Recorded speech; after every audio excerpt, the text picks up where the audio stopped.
Hi, I'm Brien Lundin, and I am conducting backstage interviews for the January Metals Investor Forum. And I have a great pleasure to welcome back on air here Adam Travis, the CEO of Coast Copper, that's symbol COCO on the TSX Venture Exchange. Adam, I'm an investor in Coast Copper. We recommend it in the newsletter. Very excited about the company. What I find kind of interesting about it is I didn't even know this or realize it, and it's my job to know it actually, but you financed in November, you drilled your project in December, and unlike a lot of companies out there that were, say, drilling in the summer and are still waiting for their results back from the lab, you're actually expecting drill results in the very near future. Can you talk to us a little bit about the Empire Mine project and why these results are so significant? I'll preview that a bit myself by saying you're drilling where some previous results have kind of guided you. And if you turn up anything like those previous results, you're really going to shake up the market, and I think your company's valuation in the market. So with that as a preview and a preface, let us know what you have coming up directly ahead. Well, thanks, Brien, and yeah, great to have the opportunity to follow up from the Metal Investor show last week. And it gives the opportunity to touch on a few things I never got to talk to you about then and expand. And you've asked quite a few questions there. I'll try and address one at a time. I'm particularly proud, with my 35 years in the business, how to implement programs and make them happen. And as you said, we raised money in November. December, we were drilling. I was out there on site, and here we are in January. And, we have results trickling in. Our technical team is reviewing them. And, we anticipate having results out before the Roundup convention here at the end of January. So, yeah, that's, one of the strengths of this project is the fact that it's low down, road accessible, Northern Vancouver Island, resource area, and we can drill in December and get results to the laboratory when they're not crazy busy like everybody's been talking about with other companies drilling in the summer. So, we look forward to delivering those here in the coming weeks here. Yeah, and my point being that you're kind of sneaking up on people here. It's not a time. I mean, it's a time when people are used to getting results from the Golden Triangle, perhaps not used to, but this year getting results from those projects. But you're moving so quickly that it's like, whoa, this is going to come out soon. And what's exciting about it, and we touched a bit about this on this in our Metals Investor Forum presentation, but you're a prime example, Coast Copper is, of rediscovery versus Greenfield's discovery, in that you know where to look. Other people have spent a lot of money to actually look there and actually produce there, and they got some extraordinary results. Well, you'd be an idiot not to go back where they got extraordinary results and try and find out more about that with your own drilling and try and confirm those results, which is really necessary to do. So if you repeat, let's talk about some of those historical results that you're trying to learn more about, because they'd be very impressive if you turned up anything nearly like them in today's market. Yeah, very good points. Again, quite a number of them. I'm an exploration geologist by heart, and but when you can identify projects where other people have spent literally millions of dollars, and for whatever reason, whether it was timing, bad markets, things like that, and you can literally pick that up for pennies on the dollar. Yeah, that is good, smart exploration. And so it has taken us, that timeline has been quick for the last financing, the drilling, and results coming. But I'm kind of reminded of other discoveries we've made, and you always hear this term overnight success. Well, this project, you were a Rough Rider Exploration shareholder, the precursor to Coast Copper.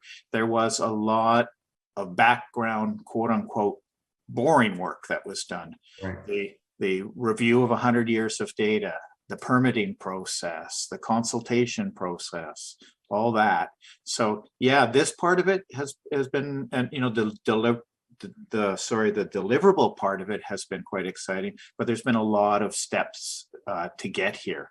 And there's been, as for previous results, the last time this project was drilled was in 2007, and there was a sort of modest resource of about 1 million tons of a couple grams gold and 0.5% copper. And keep in mind, this was around a historical open pit iron ore magnetite mine. And you want to talk about timing and recognition. They were mining for iron in the 60s and 70s, long before the gold price came off the fix, and before the recognition of this copper and gold halo around the iron ore. And so that really didn't happen until about the 1980s. But again, those people got into the doldrums of the 90s and only touched on it. So we've seen sort of two modern programs in the late 80s and in 2008, both that really, not for lack of good results or the merits of the project, face difficult times. And so, timing is a lot in this market and being in the right place at the right time. And so, yeah, we've got results to follow up. There's more work, better technology, and just compiling. For instance, although we have some of these historical results, the drill core wasn't even photographed. It wasn't even properly stored. It didn't have modern day SGs and different things and all the tools that we have today on it. So we've gone in and we've used that to initially target, but now with these modern methods, we're able to do this job, in today's term, more, let's say, proper. And so I'm really looking forward to being able to tell this story, as we come out. We've got Roundup convention towards the end of this month. There's another convention in Kamloops later on. And so this is, I'm excited to be able to tell the story. And you'll have some numbers, drill results to help tell the story. That's important. So you did a good bit of drilling. Tell us a bit how much drilling you did on the Empire Mine project and how many holes are going to be coming out and over what time period? Yeah, so we put out a news release when we finished the program on December 20th, which probably maybe a number of people didn't even catch because, of course, it was going into the Christmas break. And we were pretty fortunate ourselves to finish up drilling and all get home to our families for Christmas. But we in that news release, we documented 19 drill holes. That sounds like a lot. It's only about 2,400 meters of drilling. And that's the other thing that was why we chose to drill this area. These are relatively shallow drill holes, 100, 150 meters. So, those can be done basically drilled in basically a day or two. And so that's what we started out working on doing. And so then we came in and this is the other thing I've learned in my business, being here for 35 years, is we didn't wait to get all those samples cut, and we prioritized them. And as soon as they were sent and put in bags, they were sent off to the laboratory. And so, because what you don't want to do is send the lab the entire 2,400 meters on your last day. So that's one thing that we're seeing now is the earlier samples are starting to trickle in. And what we will do is review them with our technical team, double check them, triple check them in some cases, and then release them in some kind of order or batch, if you will. And so we're looking forward to doing that soon.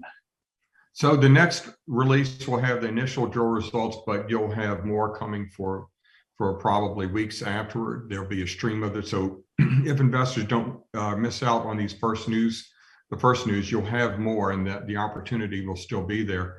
The bottom line is that Coast Copper is a kind of under the radar play that's going to make some news in the very near term, continue making news. As we close out, we're running a bit out of time here, but I want to make the point as well that you have extensive experience and expertise in the Golden Triangle as well.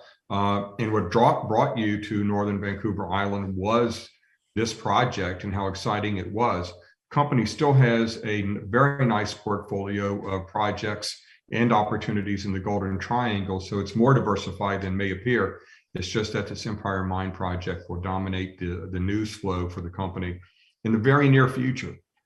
Great opportunity, great near-term opportunity as well as long-term. Adam, thank you so much for sharing the story of Coast Copper with us today.